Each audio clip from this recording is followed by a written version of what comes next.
Hi, everyone. Good morning. I think it's still morning here. Um, I'll introduce myself quickly. I am a lead architect for pharmaceutical and life sciences in Microsoft UK. So I work on technologies which are around intelligent applications, AI, machine learning, and quantum computing. So I'm quantum computing ambassador as well, along with an architect. Now I love the previous talk because it covers a lot of the things that I was going to talk about, and actually far in depth actually. So I'm going to skip some of the things that I was going to actually talk about today. I'm just going to try and see if I can operate this. Yeah, works. Um, so it's going to be a level or a step back from what we saw before, right? So I think when I've done these talks before, I've been told by the audience that it's really important for them to understand about quantum computing, the differences between the traditional and the classical computing versus quantum compute before we get into the subject. So for me today, I'm going to start off by talking a bit about why quantum computing as well, right? So I think when we look at quantum computing, the difference between classical and the quantum compute is, why do we use classical compute? We use it to automate our processes. We use them to do arithmetic. We drive a lot of our workflows through classical compute. I think with the advent of AI and agents, they are also going to take some decisions for us, right? Not all of it. Of course, we have human in the loop. But that's what classical computers are here for us to do, basically. However, there are still a lot of impractical problems that classically can't be solved. And these problems are quite deeply into the root of simulation and the chemical simulation, basically. And these problems cannot be solved even by the best supercomputers that we have in the world today. It's going to take them years and years to solve this. We all drink coffee and tea, right? It has a molecule called as caffeine. Now, today, a classical computer cannot simulate a single caffeine molecule properly, let alone all the other caffeine molecules that we have in a cup of coffee, right? I think it's about 3 times 10 to the power of 20 caffeine molecules, let alone all the water interaction, milk interaction, sugar interaction, all of that, right? That's a very trivial example, but another example is around food production. There's a process called as nitrogen fixation, which is very, very important. It's a process to create fertilizers artificially. And this process is supposed to take 3 to 4% of world's energy. And it's still not enough. We still have a lot of countries who are suffering with the food production problem, actually. Now, plants can produce fertilizers quite naturally. They create nitrogenase, which is a catalyst, very, very naturally. And we are unable to simulate that process. Now, it's said that with quantum computers, we can do that quite easily. And that's what we want to do. We want to get to the core of these chemical interactions with the quantum computers and solve the problems that we can't solve today. So quantum computers are not going to be here to solve any usual stuff that classical computers can do quite well. They are not here to do arithmetic. They are not here to do workflows. They're here to solve very niche specific problems, right, which are small data problems and which are going to give us super polynomial speed up. Those are the kind of problems we're going to tackle with quantum computers. That means it's going to be a hybrid play of AI, machine learning, HPC, classical compute, and quantum together. So quantum is not going to be here alone. Now, as it says, it's a game changer. Of course, it's going to be a game changer. It can solve climate problem, food production problem, antibiotic resistance. As I said, all the problems that we see in chemistry, material science, R&D can be solved with quantum computers. Now, what makes quantum different? And I think maybe a speaker before this must have talked about these properties of quantum, right? Superposition, interference, entanglement. Now, what are these? I heard the speaker before talking about light. Now, going back to physics, light can be wave and particle at the same time. Brilliant. We solved that in 1800s, right? Now, Louis de Broglie was a scientist, and he, in 1900s, I don't remember the date, forgive me for that, the year, basically, but he told us it's not just light. It is all the particles that show wave-particle duality. So, which means all the particles at the subatomic level, that is electrons, protons, and at the atom level, can actually exhibit wave and particle duality at the same time. And it was proven by the double slit experiment, and we all know about double slit experiment and how important it is in that space. So these properties are coming from the wave-like nature of the particles, which is superposition is all about having a particle exhibit multiple states at the same time at that subatomic level. It's not going to happen at a macro level like this, right? At that level, these particles actually are in multiple states at the same time because they exhibit the wave-like nature. When we talk about interference, this again comes back from the wave theory.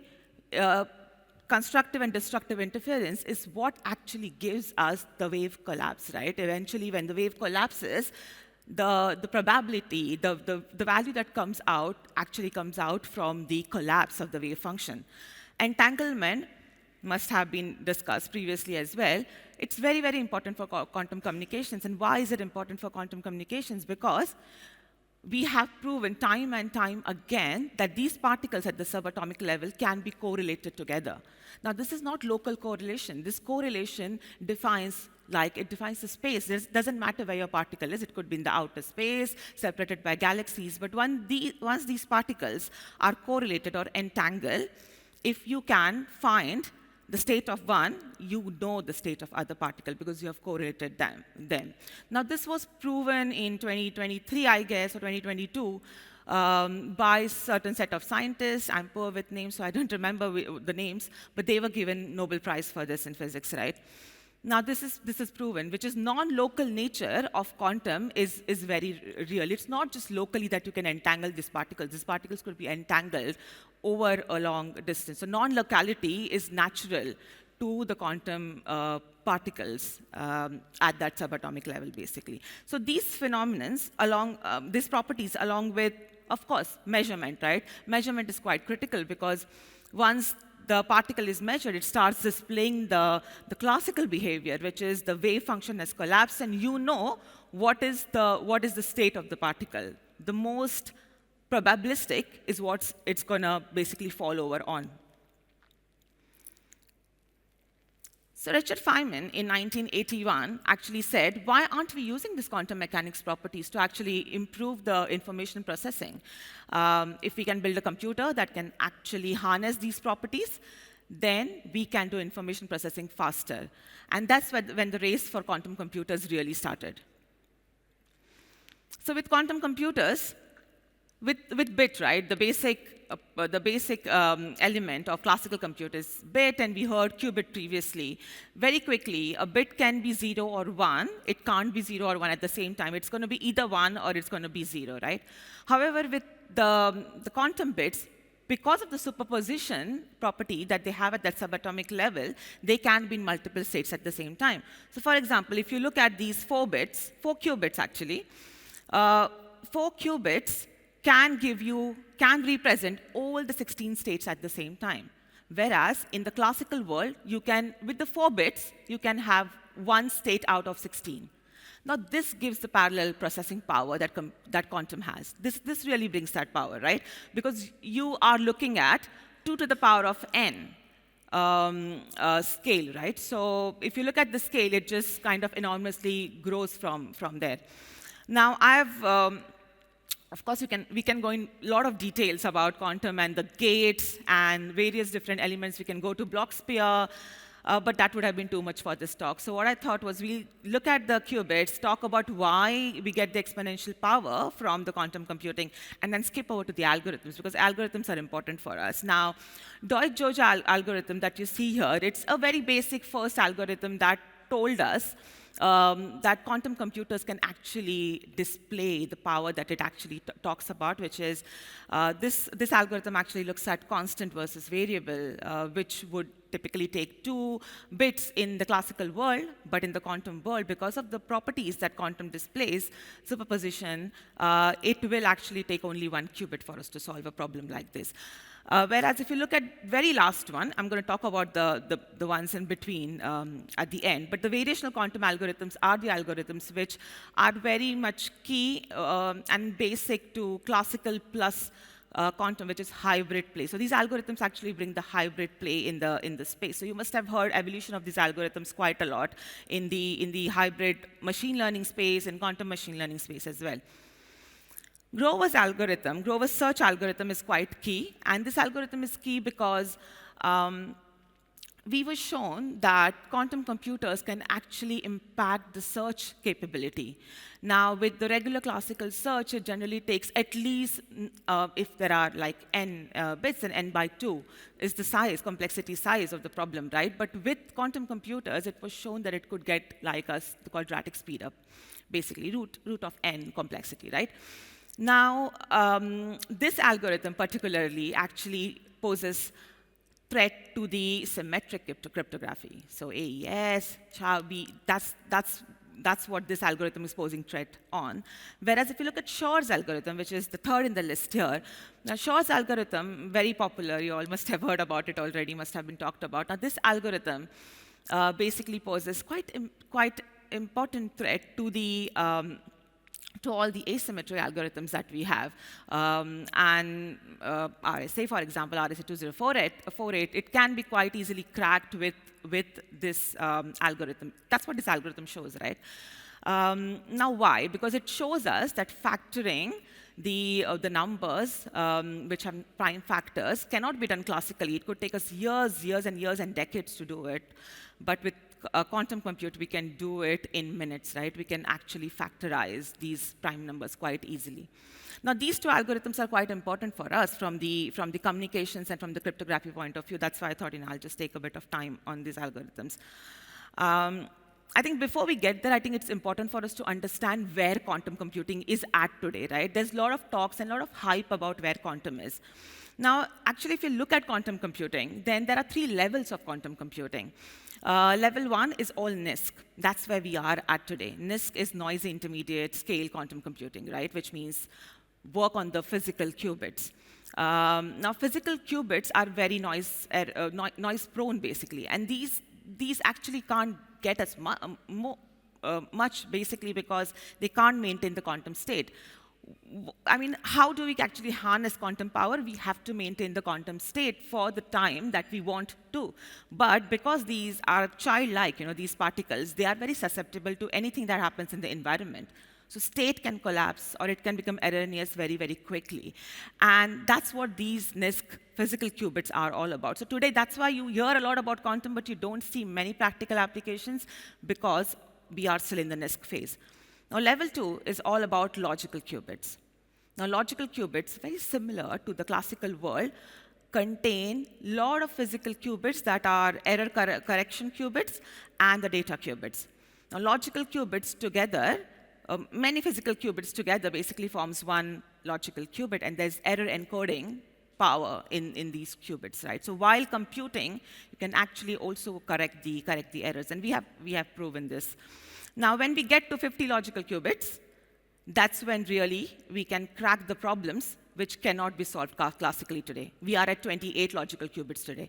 So once we get to 50, which hopefully we will get to in the next year or two, probably next year, we can solve problems which cannot be solved classically today, right? When we get to 100, of course, we can do far more. There are many algorithms that we can work on if we get to 100 logical qubits.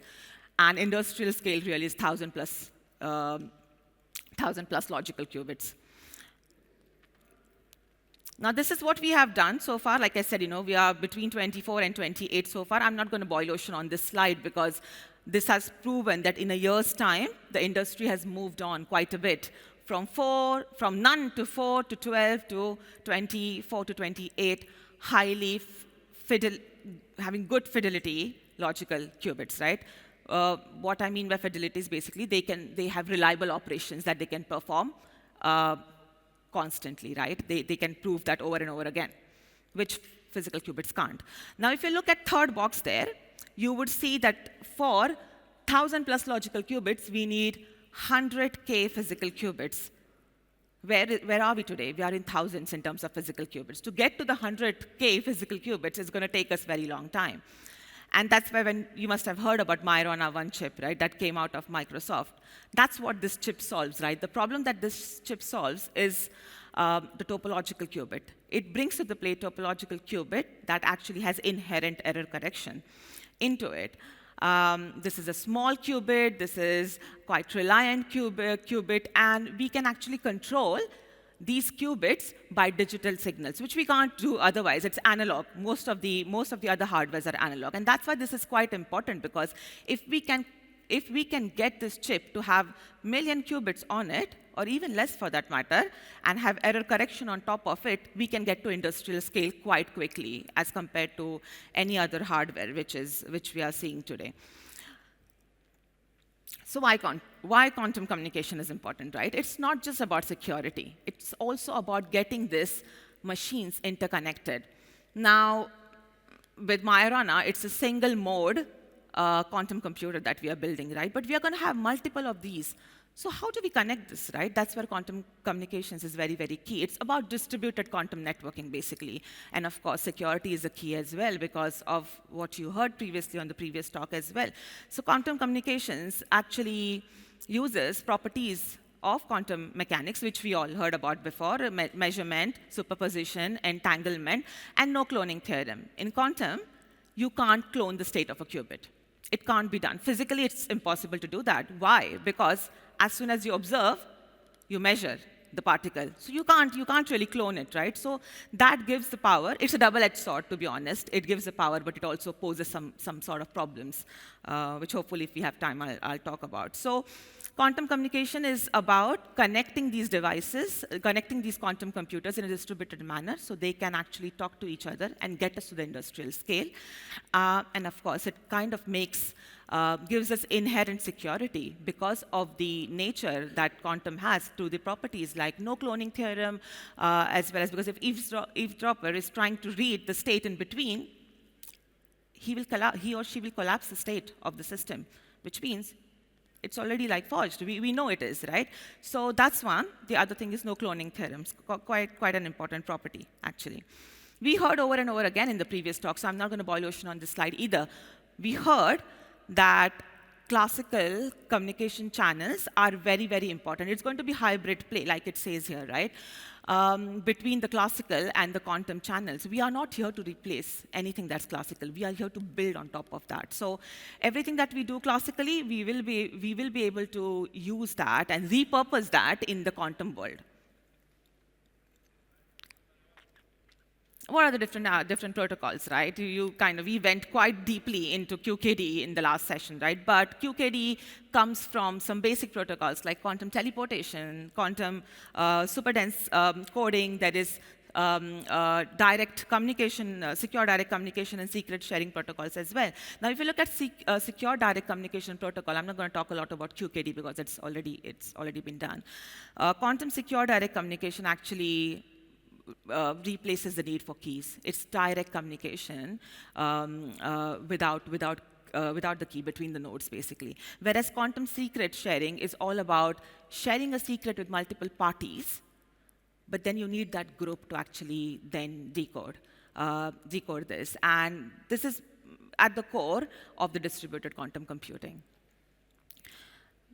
Now, quantum teleportation.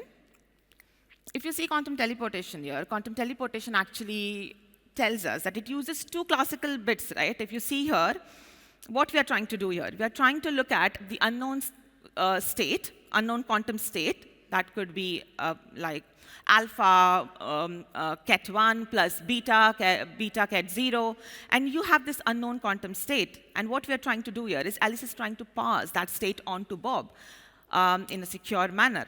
Now, quantum teleportation is the base to QKD. A lot of things that you see in QKD are coming from quantum teleportation or either from superdense coding. Now, when we see EPR pair here, it comes from the EPR paper that, of course, Einstein was part of and kind of talked a lot about the non-locality. It was actually there to prove that quantum is actually non-local, which we very recently have proved that it's non-local, it's real.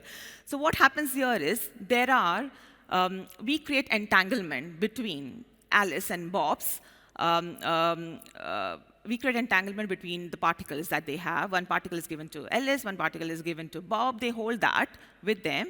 And when Alice is trying to send, Alice or Bob, whoever, are trying to send the unknown qubit state over, to Bob, what she does is she actually reads the state. She collapses the system and she gets two classical. So when she's trying to read the EPR pair, one of the EPR pairs she has and the unknown state, when she reads that, she collapses both the qubits basically, and she gets the classical state. And she sends that over to Bob. Now what Bob does is, he basically uses the other end of the EPR pair that he has, along with those classical bits, and then he applies different quantum gates. I know we haven't talked about the gates, so I'm not going to go into details of it. There is X, Y, Z, multiple different gates, right? So he will use, depending upon what he sees from Alice, he will try and apply the gate based on what he sees, basically. Superdense coding is the other way around. So here, we are using one quantum state with two classical bits. Superdense coding, actually, as the name suggests, we are trying to do the other way around, which is we are trying to actually do the other side, which, as you can see, we are trying to send two classical bits over using one qubit, basically. Again, I'm not going to go into details of that. But when you look at this, right, this is one of the teleportation circuit, right? I know we haven't spoken about the Hadamard gate, which is H, or we haven't spoken about the CNOT gate. But Hadamard gate is actually the gate. Like we have gates in classical compute, we have gates within quantum computing as well. And these gates are all about flipping the phase. Now, when we think about quantum is the states are existing in the complex space. You saw the Bloch sphere in the previous talk, right? It's the complex space. And in this complex space, it's basically in the Hilbert space. They call it Hilbert space because there are certain properties that space has to suffice. And the name given to it was Hilbert. We are not going to go into details of it. But with that, what happens is we have various gates, right? So quantum has rotation gates. It has flip gate. It has phase flip gate. It has multiple different gates like we have in classical compute. Two of those gates are Hadamard and CNOT. They're quite important gates because Hadamard gates actually puts the qubit in superposition, while the circle with the cross, right, that is the CNOT gate. That's the gate that puts two qubits into entanglement. For superposition, we just need one qubit. We need to prepare the state, which means we need to put these subatomic particles into certain type of superposition. You can do that with one single qubit as well. And you use Hadamard on top of one single qubit, which is QS, the sender's qubit, Alice's qubit. And you have CNOT. CNOT has to be with two qubits, right? It has to be entangled. So you need two qubits to be entangled. So it's a two-qubit gate, basically. So in this circuit, you can see exactly what I said, right, which is they entangle. So if you see sender, which is Alice, and receiver, which is Bob, they are entangling their qubits. And then Alice is trying to further entangle the unknown state as well with her pair of EPR qubit. And on the other side, if you see what Bob is doing, Bob is trying to apply some gates based on what he receives in the classical channel. So if you see, if he receives 0, 0, he basically, it's an identity gate, I gate. If he receives 0, 1, it's the X gate. It's a type of gate, basically. And so on and so forth, basically. So that's what quantum teleportation is. You're not actually sending the quantum state over. You are actually using a classical channel to send over the quantum state to Bob, basically. Now, having said that, I'm going to skip some of the slides because I saw it being done previously. So at Microsoft, we think there are 3 stages to the quantum communication network. One is the point-to-point communication, which we all are talking about today. Stage 2 is actually link communication, which is going further beyond. You have hubs, and they are talking to multiple different nodes, basically. Stage 3 is all about full-fledged distributed quantum networking for long-distance communication, basically. Now, between Microsoft and Photonics, we are partners, basically. Photonic Inc. They are Canada-based, but they do lots of operations in the UK as well. Now, we worked very closely with them, and what we have been able to do is we have been able to prove point-to-point connection using photons at telecom wavelength, right? It's I think it's the O band, if I remember correctly.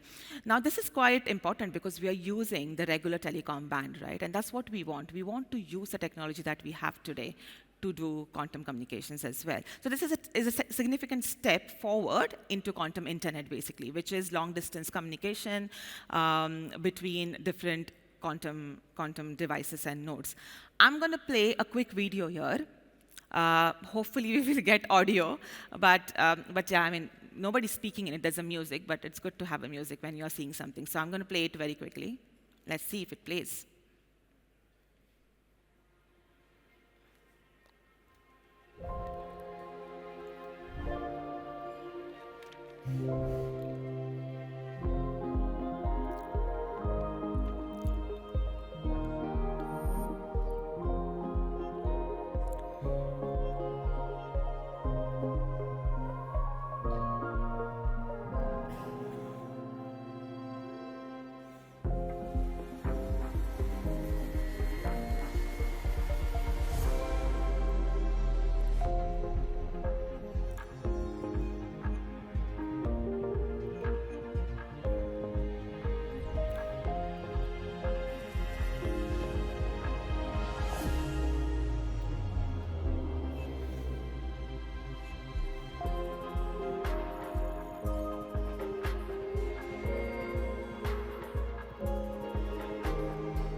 Right. So it kind of showed what photonic has been using, right? It's quite important to note that it's a silicon qubit, which is very stable.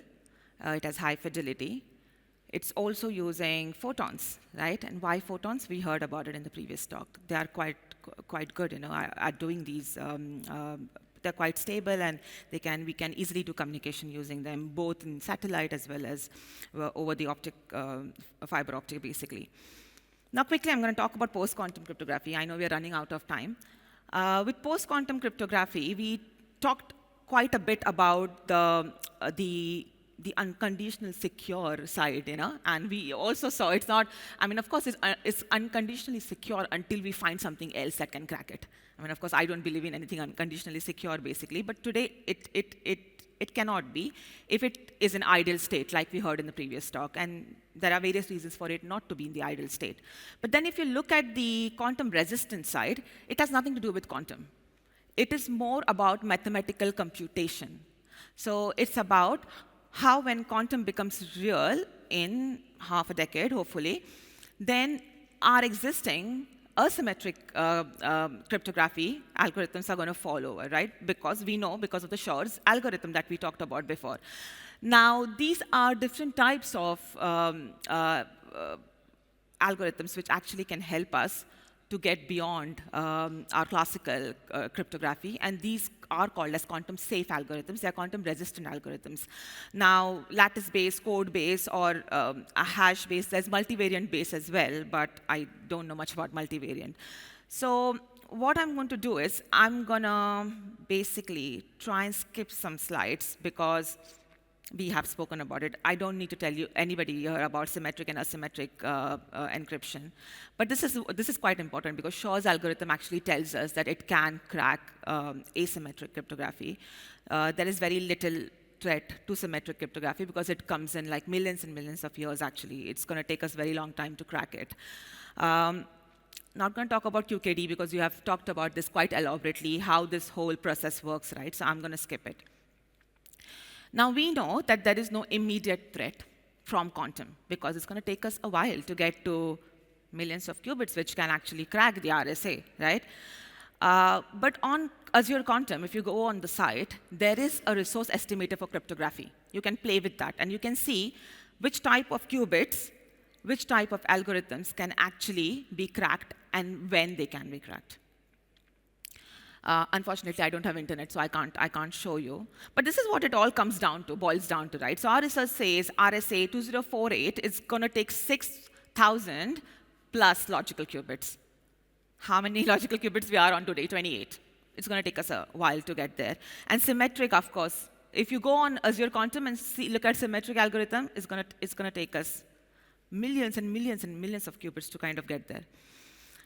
Now, why are we doing this today then? Why NIST? Why all the governments are spending time on post-quantum cryptography, which is quantum-resistant algorithms? Because of this. So how long do you want to keep your data secure? And when is quantum going to be real?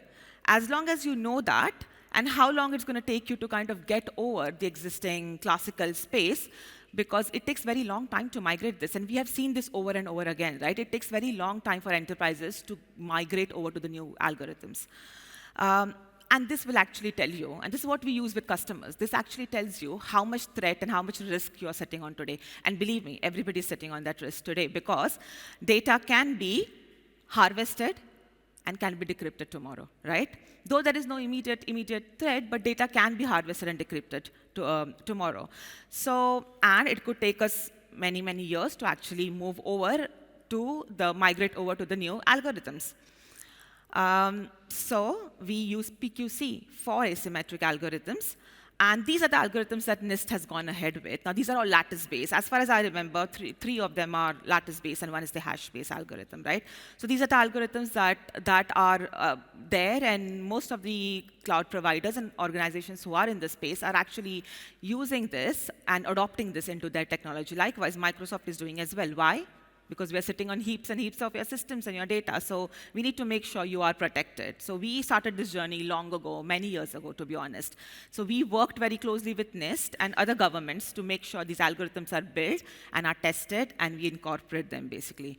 So I'm going to skip this slide. We collaborate with NIST, that's what it says. We have collaborated to algorithms as well. Now, two important things on this slide is, the first one is the CodeQL. CodeQL actually is a library that tells you, it's kind of a static code analysis, but for cryptographic, basically. It kind of looks at what authentication you're using and which algorithms are used, and it tells you what threat your code possesses and how you can mitigate, basically. And the other one is SymCrypt. It's the core to Microsoft's cryptography library, and we have actually revamped that completely using the post-quantum cryptography algorithms. What you can do is be aware, assess your systems, talk to your vendors, talk to cloud providers, make sure that they are working on the post-quantum cryptography algorithms like we are, to put that on your system, and make sure there's a transition plan to move over to the post-quantum cryptography algorithms. So yeah, that's me. I took a lot of time, actually. Thank you, everyone.